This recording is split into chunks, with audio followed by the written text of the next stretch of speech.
A maior descoberta do século não levou o nome de quem a fez. Imagine dedicar a vida inteira a uma ideia capaz de alterar o curso da humanidade, e ainda assim assistir essa ideia ganhar o mundo sem carregar o seu nome. Imagine descobrir algo tão fundamental que passa a fazer parte da estrutura invisível da civilização moderna, enquanto você permanece do lado de fora da narrativa, como se nunca tivesse existido. Não houve escândalo público, não houve prisão, não houve censura explícita. O que houve foi algo muito mais eficaz. Um deslocamento silencioso, uma troca de nomes, uma escolha editorial, uma assinatura que nunca veio. Porque a história que vamos contar hoje não é apenas sobre ciência. É sobre quem tem o direito de ser lembrado quando o mundo muda.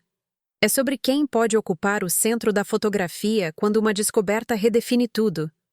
É sobre como o conhecimento, quando ameaça estruturas de poder, precisa ser reorganizado para continuar sendo aceitável.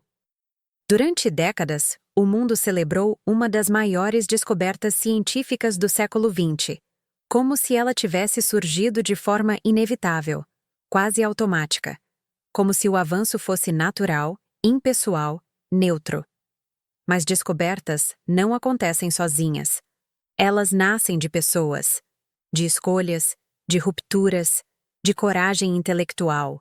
E quando essa coragem tem rosto feminino, o sistema costuma agir de forma previsível. Ele absorve a ideia e descarta a autora. Essa é a história de uma mulher que ajudou a mudar a compreensão da matéria, da energia e do próprio universo, e que foi empurrada para fora da narrativa oficial no exato momento em que sua descoberta se tornou grande demais para ser ignorada. Não porque ela estivesse errada, mas porque estava certa demais. O século que decidiu quem podia ser gênio. O início do século XX foi um período de fascínio quase religioso pela ciência. O mundo acreditava que tudo poderia ser explicado, medido, dominado. As equações pareciam capazes de decifrar o cosmos. Os laboratórios eram vistos como templos do progresso. O cientista era o novo sacerdote da modernidade. Mas esse culto tinha regras não escritas. Havia um perfil aceitável para o gênio. Havia um sotaque dominante. Havia instituições que validavam quem podia falar em nome da ciência e quem deveria apenas trabalhar nos bastidores. As universidades eram majoritariamente masculinas. As academias científicas funcionavam como clubes fechados. A autoria de ideias era disputada com a mesma ferocidade com que se disputava poder político. E nesse ambiente, mulheres até podiam trabalhar, mas raramente podiam liderar. Menos ainda podiam ser reconhecidas como mentes fundadoras. A ciência se vendia como objetiva, mas operava dentro de estruturas profundamente subjetivas. Mérito não circulava livremente. Ele seguia hierarquias, alianças, nacionalidades, gêneros. Era possível contribuir. Era possível calcular. Era possível experimentar. Mas o reconhecimento era outro jogo, e poucas mulheres eram convidadas a jogá-lo. É nesse mundo que nossa protagonista constrói sua trajetória. Um mundo que precisava desesperadamente de mentes brilhantes, mas que não estava disposto a aceitar que uma dessas mentes pudesse pertencer a uma mulher que se recusava a ocupar o lugar secundário que lhe era oferecido. A mulher que entrou na ciência pelo lugar proibido.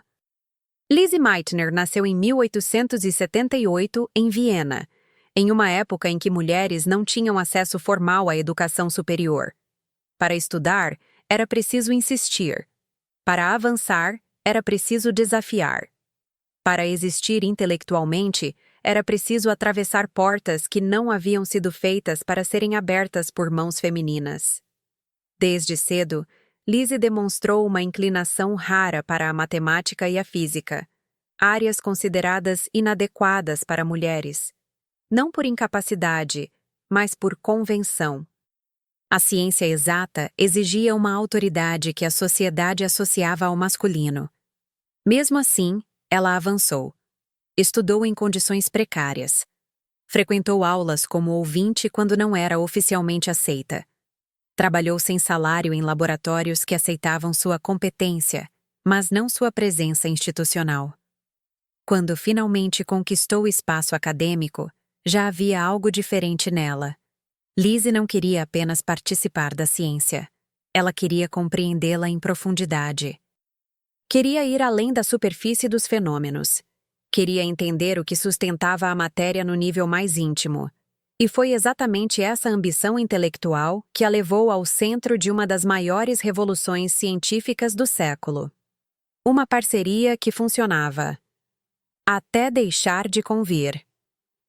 Lizzie Meitner construiu uma parceria científica longa e produtiva com Otto Hahn. Juntos, realizaram experimentos fundamentais no campo da radioatividade. Durante anos, trabalharam lado a lado, trocando ideias, analisando resultados, avançando em terrenos onde poucos se aventuravam. Mas havia uma assimetria silenciosa. Hahn era químico, homem, alemão, institucionalmente protegido. Meitner era física, mulher, judia, estrangeira em muitos sentidos, inclusive dentro da própria academia. Enquanto a colaboração produzia resultados, essa diferença permanecia latente, mas administrável. O problema surge quando os resultados deixam de ser apenas interessantes e passam a ser revolucionários. Quando as descobertas começam a ameaçar reorganizar não apenas um campo científico, mas a própria forma como entendemos a matéria, a autoria deixa de ser detalhe técnico e se transforma em capital simbólico. E capital simbólico não é distribuído igualmente. Quando a política expulsa a mente mais importante da sala. A ascensão do nazismo na Alemanha muda tudo. De forma brutal, direta e irreversível. Leis raciais são implementadas. Cientistas judeus passam a ser perseguidos, isolados, expulsos. Lizzie Meitner, apesar de sua importância científica, se torna vulnerável. Sua posição institucional se fragiliza. Seu acesso aos laboratórios é limitado. Sua segurança pessoal entra em risco. Ela é forçada a fugir. Literalmente. A abandonar o país onde construiu sua carreira. A deixar para trás equipamentos, anotações, experimentos em andamento. A ciência que ela ajudou a erguer passa a acontecer sem sua presença física. Mas não sem sua mente. Mesmo no exílio, Lizzie continua pensando. Continua analisando dados enviados clandestinamente. Continua interpretando resultados. Continua fazendo o que sempre fez. Ciência de alto nível. E é nesse momento, distante do laboratório, longe do centro de poder, que ela realiza o insight que mudaria tudo. A descoberta que nasceu fora do laboratório. Os experimentos conduzidos por Hahn produziam resultados estranhos. Elementos mais leves apareciam onde não deveriam. Os dados não faziam sentido dentro do modelo conhecido. Foi Lizzie Meitner quem percebeu o que estava acontecendo. Ao analisar os resultados, ela compreendeu que o núcleo do átomo estava se dividindo, não se transformando levemente, não se reorganizando, mas literalmente se partindo, liberando uma quantidade colossal de energia. Era a fissão nuclear. Essa compreensão não foi trivial. Exigiu conhecimento profundo de física teórica. Exigiu coragem intelectual para aceitar uma conclusão que parecia absurda à primeira vista. Exigiu romper com décadas de pressupostos científicos. Lizzie explicou o fenômeno. Calculou a energia liberada. Deu sentido aos dados experimentais. Sem ela, os resultados permaneceriam anomalias desconexas. Mas quando a descoberta se tornou pública, o nome que ganhou destaque não foi o dela. E é aqui que a história começa a cobrar seu preço. A ideia que não podia ser desinventada. A fissão nuclear não era apenas uma descoberta elegante. Ela era perigosa, irreversível, transformadora. A partir do momento em que alguém compreende que o núcleo do átomo pode ser dividido, o mundo deixa de ser o mesmo. Porque ali não havia apenas um fenômeno físico, havia uma fonte inédita de energia, com potencial para iluminar cidades ou destruir continentes. Lizzie Meitner entendeu isso imediatamente.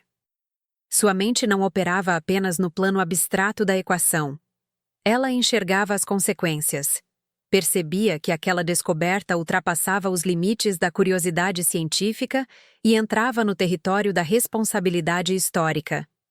Enquanto outros celebravam o avanço técnico, ela refletia sobre o que havia sido aberto. Não com medo, mas com lucidez. A ciência havia cruzado uma fronteira invisível, e não havia retorno possível. Mas a ironia é cruel. Exatamente no momento em que a descoberta atinge sua dimensão mais profunda, Lizzie já não estava mais no centro da narrativa. Ela havia sido afastada fisicamente, politicamente e simbolicamente. A ideia que ela ajudou a conceber agora circulava sem ela. A ciência avançava, a autoria encolhia. Quando o crédito começa a se deslocar, as publicações começaram a aparecer. Os nomes assinavam artigos. As instituições organizavam conferências. O mundo científico reagia com espanto à fissão nuclear. Mas aos poucos, algo sutil acontecia. O nome de Lizzie Meitner passava a aparecer cada vez menos. Não foi um apagamento abrupto. Foi um deslocamento gradual. Um ajuste fino. Um silêncio que se instalava onde deveria haver reconhecimento. Otto Hahn passou a ser associado diretamente à descoberta. Seu nome se consolidava como referência. A narrativa se simplificava. Um experimento, um resultado, um cientista. Histórias lineares são mais fáceis de contar. Histórias que envolvem mulheres, exílio, colaboração e interpretação teórica exigem mais esforço e menos conveniência. A ciência, que se diz objetiva, escolheu a versão mais confortável. E Lizzie Meitner, mesmo sendo a responsável pela interpretação que deu sentido à fissão, passou a ser tratada como coadjuvante, como alguém que ajudou, como alguém que participou, não como a mente que conectou os pontos. A descoberta seguia crescendo. O nome dela não. A descoberta que alimentou a guerra. Com a Segunda Guerra Mundial em andamento, a fissão nuclear deixa de ser apenas um feito científico e se transforma em ativo estratégico. Governos entendem rapidamente o que está em jogo. Projetos secretos são iniciados. Recursos são direcionados. A ciência entra definitivamente no campo da guerra. Lizzie Meitner se recusa a participar de qualquer esforço militar ligado à bomba atômica. Não por ingenuidade, mas por convicção. Ela sabia exatamente o que havia ajudado a revelar, e não queria ser responsável pela sua aplicação destrutiva. Essa escolha teve um custo. Em um mundo onde o poder se reorganizava em torno da tecnologia militar, recusar-se a participar era também recusar protagonismo. Enquanto outros cientistas se tornavam peças centrais de projetos bilionários, Lizzie permanecia à margem, fiel a seus princípios. A história, mais uma vez, faria sua escolha. O prêmio que confirmou o apagamento. Em 1944, o Prêmio Nobel de Química foi concedido a Otto Hahn pela descoberta da fissão nuclear. Nenhuma menção a Lizzie Meitner. Nenhum reconhecimento formal. Nenhuma tentativa de corrigir a narrativa. A decisão não foi um erro técnico. Foi uma escolha política, institucional e simbólica. O comitê preferiu premiar o experimento isolado, não a interpretação que o tornou compreensível. Preferiu o cientista que permaneceu dentro do sistema ao que foi expulso por ele. Preferiu a história simples à história verdadeira. Para Lizzie, o Nobel não foi apenas um prêmio perdido. Foi a confirmação de que seu apagamento havia se consolidado. A maior descoberta do século não levaria o nome de quem a explicou, e o mundo seguiria em frente, confortável com essa versão. O silêncio como destino imposto. Após o Nobel, Lizzie Meitner continuou trabalhando, ensinando, escrevendo. Nunca deixou a ciência, nunca abandonou o pensamento. Mas algo havia mudado. O reconhecimento público não viria. A narrativa oficial estava selada. ela passou a ser lembrada, quando muito, como a mulher que não ganhou o Nobel. Uma definição cruel, porque reduz uma vida inteira a uma ausência, e não a uma presença monumental. Mas Lizzie nunca se definiu por isso. Sua relação com a ciência era mais profunda do que prêmios. Ainda assim, o silêncio imposto pela história não deixa de ser uma forma de violência simbólica. Quando uma mulher muda o mundo e não recebe o crédito, o prejuízo não é apenas pessoal. Ele é coletivo. Porque gerações crescem sem saber quem realmente construiu os pilares do presente. Quando a história passa a ser contada sem você. O tempo tem uma habilidade cruel. Ele transforma escolhas políticas em versões oficiais. Décadas se passam, livros didáticos são escritos, documentários são produzidos, prêmios são citados. E pouco a pouco, aquilo que foi uma exclusão consciente passa a parecer um simples esquecimento. A fissão nuclear entra para a história como um marco incontestável da ciência moderna. Ela redefine a física, altera a geopolítica, muda o destino de nações inteiras. Mas, conforme a narrativa se cristaliza, o nome de Lizzie Meitner aparece cada vez menos. Não porque sua contribuição tenha sido refutada, mas porque foi silenciada pelo conforto de uma história incompleta. Quando estudantes aprendem sobre a descoberta, aprendem sobre reatores, bombas, energia. Aprendem nomes masculinos, datas, equações, mas raramente aprendem que a interpretação essencial, o momento em que alguém compreendeu o que realmente estava acontecendo dentro do átomo, veio da mente de uma mulher exilada, afastada do laboratório, empurrada para fora do centro da ciência por forças que nada tinham a ver com mérito. A história não a desmente, ela apenas passa por cima. A mulher que recusou o papel de arrependimento. Há algo profundamente revelador na forma como Lizzie Meitner encarou o próprio apagamento. Ela nunca implorou por reconhecimento. Nunca tentou reescrever sua história em tom de ressentimento. Nunca se colocou como vítima pública. Mas isso não significa resignação. Significa lucidez. Lizzie sabia exatamente o que havia feito. Sabia o peso de sua contribuição. Sabia que, sem sua interpretação, a fissão nuclear não teria sido compreendida naquele momento. E sabia também que o sistema científico não era neutro o suficiente para admitir isso facilmente. Ela recusou o papel que muitas vezes é imposto a mulheres apagadas, o de arrependida, a de ressentida, a de alguém que precisa justificar sua própria importância. Lizzie não precisava provar nada. O mundo é que precisava, e ainda precisa, aprender a contar a história corretamente. Sua postura era firme, silenciosa e profundamente ética. Ela não queria ser lembrada por uma bomba. Não queria ser associada à destruição. Queria ser lembrada como cientista, como pensadora, como alguém que ajudou a humanidade a compreender melhor o universo, não a destruí-lo. O reconhecimento que chega tarde demais. Com o passar dos anos, algumas tentativas de reparação surgem. Prêmios honorários, medalhas, convites para palestras, menções tardias em livros e conferências. O nome de Lizzie Meitner começa lentamente a reaparecer em círculos mais atentos à história da ciência. Mas o tempo já havia feito seu trabalho. O grande momento simbólico, aquele que fixa um nome na memória coletiva, havia passado. O Nobel já tinha sido concedido. A narrativa já estava consolidada. O mundo já havia aprendido a história de um jeito que não a incluía plenamente. Reconhecimentos tardios não apagam o dano. Eles apenas o confirmam. Porque mostram que o sistema sabia e escolheu não agir no momento certo. Lizzie Meitner morreu em 1968. Em sua lápide, uma frase simples resume uma vida que não coube nos livros.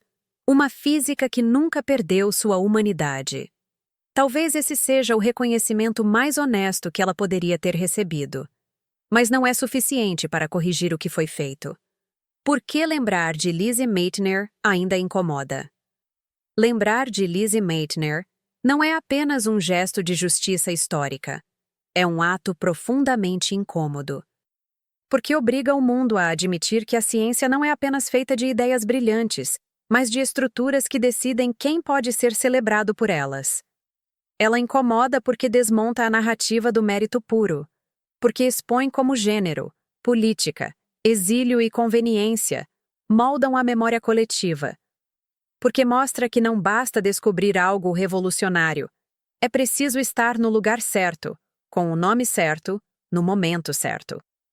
Lise Meitner prova que a história da ciência é cheia de lacunas cuidadosamente construídas, e que muitas dessas lacunas têm o mesmo formato, o formato de mulheres cujas ideias sustentam o mundo moderno, mas cujos nomes foram empurrados para as margens. Ela ainda incomoda porque nos força a perguntar quantas outras Lises existiram, e ainda existem, trabalhando, pensando, descobrindo, enquanto o crédito segue outro caminho. A pergunta que não pode mais ser evitada. Agora, a pergunta inevitável precisa ser feita. Se Lise Meitner tivesse sido um homem, sua história teria sido diferente? Se não tivesse sido forçada ao exílio, se não tivesse sido mulher, se não tivesse interpretado a descoberta fora do laboratório, o mundo teria contado essa história da mesma forma? Essa pergunta não é retórica, ela é estrutural, porque a forma como respondemos a ela define o tipo de memória que escolhemos preservar. A maior descoberta do século não levou o nome de quem a explicou. E isso não foi um acidente, foi uma escolha. Uma escolha que ecoa até hoje em salas de aula, livros, documentários e discursos científicos. Resgatar Lise Meitner não é reescrever o passado. É finalmente contá-lo inteiro. Porque existem descobertas que mudam o mundo. E existem pessoas que mudam a forma como o mundo entende essas descobertas, mesmo quando tentam apagá-las. Lise Meitner foi uma delas. E a história já não pode mais fingir que não sabe.